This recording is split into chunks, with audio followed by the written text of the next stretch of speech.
प्यारे बच्चों, आज मैं आपके लाई हूँ एक नई कहानी। कहानी का नाम है निरंतर अभ्यास। चलिए शुरू करते हैं। किसी गांव में एक लड़का अपने माता पिता के साथ रहता था।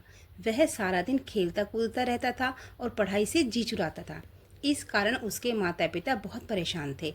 अतः उन्होंने उसे गुरुकुल में भर्ती करवा दिया।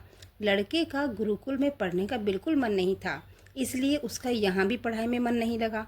उसे लगता था कि कक्षा में बैठकर वह केवल समय व्यर्थ कर रहा है। उसने सोचा कि क्यों न वह अध्यापकों की अवज्ञा करने लगे, जिससे उसे वापस घर भेज दिया जाए।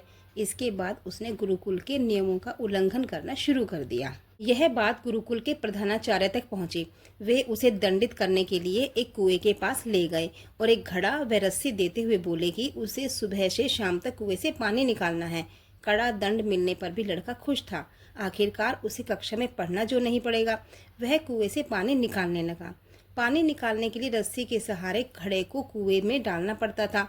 रस्सी के बार बार अंदर बाहर होने से कुएं की मुंडेर पर निशान पड़ गए थे। दिन खत्म होने पर प्रधानाचार्य उस लड़के के पास आए और उसे कुएं की मुंडेर दिखाते हुए बोले कि बार बार रस्सी के आने जाने से सिल के पत्थर पर गहरे निशान पड़ गए हैं। यदि इसी प्रकार वह भी अभ्यास करे तो शिक्षा प्राप्त कर सकता है।